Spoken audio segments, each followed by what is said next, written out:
As you can see, guys, I've got about 17 minutes before I have to leave, 17, 20 minutes depending. But I wanted to come on here and do a review of not just one, but two recent chapters, parts, shifts, if you will, that DesiArts, if you will, Michelle, formerly Jacqueline Dorr, here on DeviantArt, or on DeviantArt, I should say, has done in the past 2 weeks for her Metamorphosed to Malleability series. Now, like I said before in an earlier video, I'm pretty sure she's probably going to do a special edition of what she calls for short M2M. That's what she calls the series for short, M2M. She's probably going to do a Melting May edition of the story, whether or not it connects with the main story or it's its own deal. That's up to her, but I have a feeling she's going to be doing one real soon.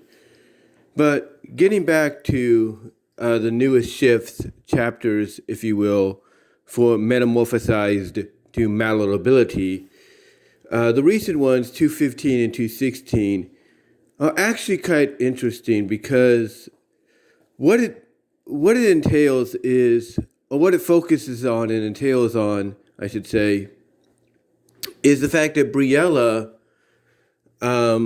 is evolving more with her powers. Well, basically, her powers are evolving more than she's ever expected. There's a person that she was working with, not a co-scientist at her job or anything, no, but one of the people from the agency, that was helping her, doing certain missions, kind of help train her, learn more about what she can do. And this person, I think, as a matter of fact, I think it may have been her best friend. I got to go back and read it again. I think it was her best friend, who's also a scientist. Let me correct myself there. It was her best friend, who is a scientist and all that. But basically, her friend tells her, because I guess she did a little research. Again, I got to go back and reread the chapter. Tells her there's a good chance that she could probably do more with her power if she had more energy. Like if she could, eat more, kind of like devour more substance, if you will, that she could basically, replicate not just, another copy of, well, not replicate, but basically create another copy of herself, but that she could also replicate almost to a seamlessly identical flaw different inanimate objects or animals or whatever. For example, I think in the most recent, not this chapter, but in a more recent chapter, she decided to basically devour a tree. That's right. She decided to basically melt down into a puddle and then slurp her way, across a tree. I think in the forest next to where she lives, or in her backyard or something. Again, I got to go back and reread this. And not only did she slip all over it, basically envelop it in her entire being, I should say, in her entire being, and kind of take on its shape. But then she starts to eat it. She starts to eat it a little bit, munch down on it, devour it. And then, as after she's done eating and devouring the tree, as a kind of a test of what she could now do, since she's got some extra mass added to her, she decides to turn herself into a replica of the tree. Straight down to identical bark, leaves, you name it. And it dawns on her that not only can she do more now with the additional mass, but she can actually do more beyond that, because there's a scenario later on where she develops, surprisingly, clothing. And it's not clothing that just, for the beginning, it might, just be a temporary deal. But over time, she discovers that the material that she creates could be permanent. It could be absolutely permanent over time as her powers evolve. Like the more she eats, the more she absorbs, the more her powers, not only, like I say, evolve and grow, but the more she's capable of doing. Like I said, like creating material that, can last for a long time. And what she does in last week's chapter or shift 215 is she presents this to her girlfriend, Crystal. And at first, her girlfriend, Crystal, walks in. She knows Briella likes to play little games here and there of hiding herself, pretending to be something that she's not, and things like that. So Crystal is thinking, okay, she's hiding, but where? And then she hears Briella's voice, and she thinks it's emanating from somewhere nearby. And when she sees where it could be emanating from, because Briella tells her she has a surprise for her, Crystal immediately notices, upon locating the sound of the voice, a calico fur coat, not fur coat, but a calico fur suit. Like the kind of fur suits, people put on when they go to conventions to cosplay and everything. Well, she finds one that has been left there by, obviously Briella, and she thinks at first that the fursuit, the calico cat fursuit, is Briella. So, always jumping at the opportunity to wear her friend and get really intimate, she puts on the calico suit. Of course, she takes off her clothes and everything, and before she does it, but then she puts on the calico suit and has fun with it, if you know what I mean. She has fun with it. She goes to the bedroom, gets a little personal with herself and Briella, if you catch my drift. But then, after that personal time, she comes, after she thanks Briella for the wonderful gift, and wonders, okay, if Briella's still around, because Briella sometimes likes to rest a little bit or just, watch in voyeurness, if you will, of what Crystal does. Briella, her face appears on the wall or on the ceiling, I think, or her mouth does, one of those things. And she tells Crystal that she's welcome, but that she has a confession to make. That basically the fursuit is not really her to an extent, but the rest of the room and the living room was. And this kind of surprises Crystal, because she's like, wait a minute, what? What are you talking about? And then she says, I'll explain later. And that's what leads us into the latest chapter, where after they go and have some dinner, or at least make themselves some dinner, Briella goes on to explain the situation to Crystal. Explaining that her powers are evolving, so much that basically she's starting to learn that the more, because of her friend, I should say, Alana, or colleague friend Alana, she's starting to learn that the more mass she absorbs into her body, the more she's able to do, the more her powers evolve. And that's why she was able to make this calico fursuit for Crystal. That's, so because her powers are evolving so much, she's able to now make material out of her body. In other words, she's now able to basically make her own line of clothing, personal clothing for her and mostly Crystal, whenever she wants, or at least when she has the ability to do so.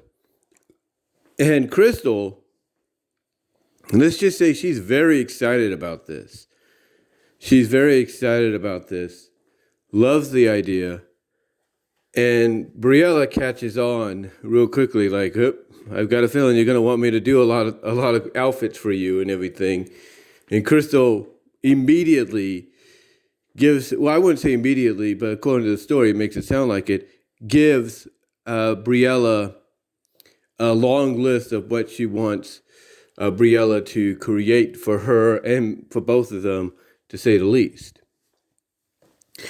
Anyway, long story short, after kind of explaining to her what's been going on, catching her up to date, she decides to have a little fun. That being Briella, she decides to have a little fun, kind of melts down into like a little tendril and slips into the fursuit that Crystal is wearing, mostly into a Pacific area, to kind of have a little fun with her fiance.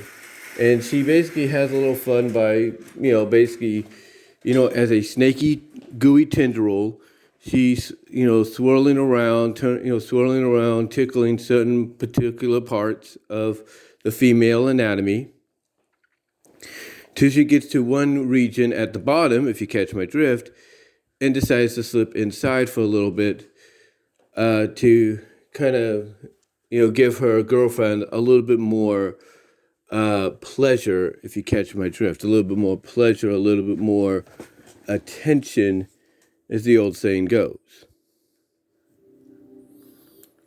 So yeah, that's basically what happens there. That's basically what happens there. As I'm getting myself ready here, guys, I gotta get myself going in a little while, a little bit. But that's what happens there.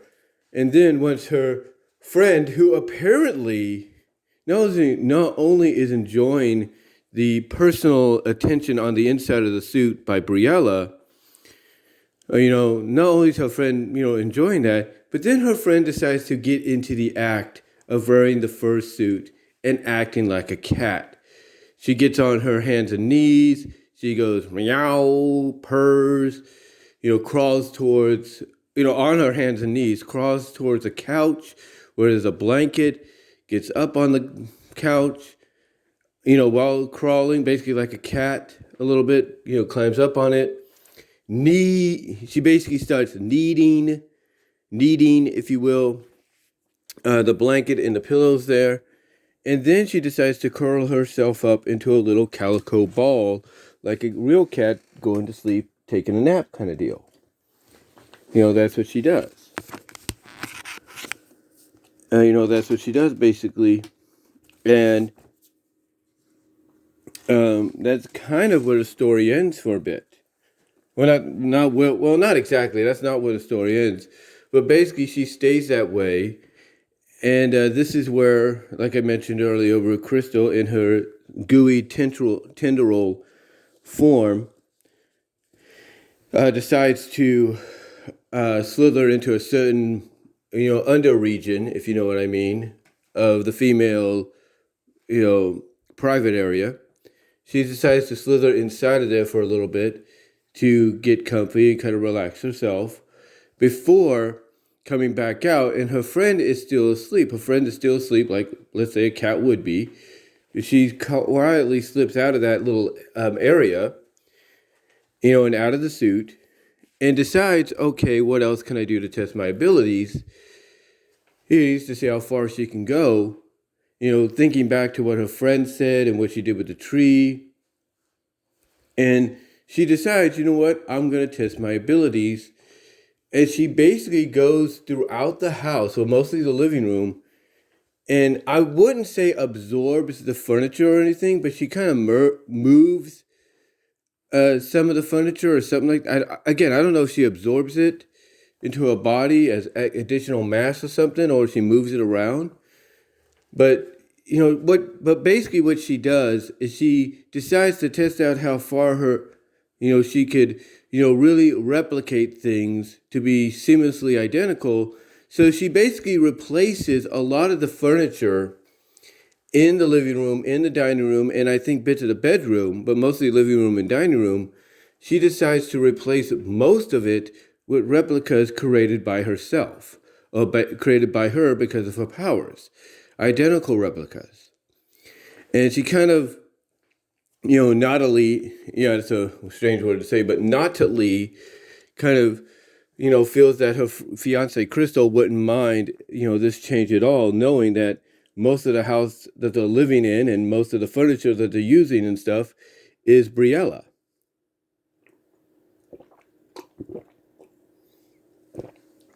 She kind of smirks at that idea because literally, literally she would be, everywhere all at once for her fiance, if you know what I mean. She'd be literally everywhere at once for her fiance. Like, let's say a table here. Give you a visual example before I get ready to go here. Like, let's say this table here is a prime example of, what she, in the story, what her powers are able to do, that she, like I said, in that one little moment, smirks about and, feels that her fiance wouldn't mind at all, seeing as though the table they'd be eating off of, if not doing a little bit more, if you catch my drift, is made of her friend. Because honestly, I think what we're leading towards, and hold on for a sec while I get myself ready. Okay, guys, sorry about that. But anyway, like I said, she kind of gets this little smirky, little look on her face, description-wise, stating that, or kind of feeling that, like I said, her friend wouldn't mind if anything in the house was replaced mainly by her, knowing that, hey, what they're using, to eat off of or to get intimate with is, Briella. So that's kind of, where we're at and everything, to where, after she kind of does the deed, she kind of replaces everything and even does the same with the couch which her friend is sleeping on, moving her friend carefully. She decides to take a little bit of a nap by basically absorbing herself back into the walls or something of the house and just resting and meditating until later on. So I will say this, I will say this, and I do apologize for the wind. What I will say is this, I like the fact that we're getting to the point now where Briella's powers are, evolving to the point that now she's able to create literally almost anything, not nearly everything, but almost anything out of her own material, out of her own self, and make it last maybe potentially permanently. So I like that. I like that idea that, her powers have evolved to that point. I really do. I really like that idea. I also like the fact that, and maybe it's just me, but as I've mentioned before in other reviews, I like the fact that it's kind of giving off hints and vibes that Crystal herself would love to have these kind of powers. She would love to have these kind of powers, to have fun with, to kind of get herself in a mood kind of deal, that she would love to have these kind of powers. To even share with Briella, to kind of let them have a little bit of gooey fun with each other. It's just my opinion, but I get that vibration here. I kind of get that vibration that, from the story, that, that's what Crystal wants. That Crystal wants that opportunity to be able to do things that normally she wouldn't be able to do, as she is. I mean, it's not the fact she does not enjoying her girlfriend, doing all this with her, but basically have the opportunity to be able to do it herself and maybe even share that ability with a friend. Again, I can't help but feel it's giving off those kind of vibes. It really is. Now, I did a story, basically, what I called Briella and Crystal's Dream Come True, where Briella's powers, and this is before Michelle even did this part of the past few parts, including this one and last week's. I did a story called Briella and Crystal's Dream Come True, where Briella temporarily, not Briella, but Crystal, thanks to Briella, temporarily was given the abilities to,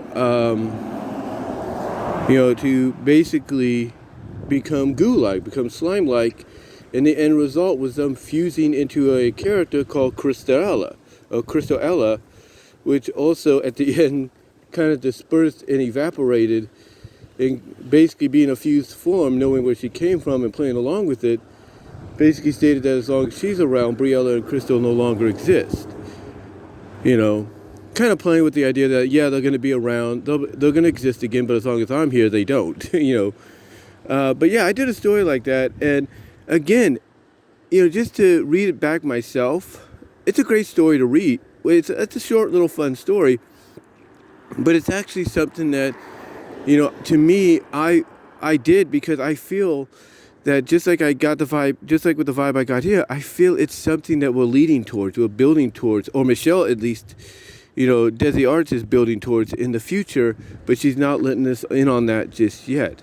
She's waiting to the right time to kind of really give more hints, not give more hints, but drop more hints, give more Easter eggs and all that as that potentially happening. But anyway, though, guys, I just wanted to do this little review on the 215th and 216th shift chapter, if you will, or chapters, I should say, of Metamorphosed Malleability.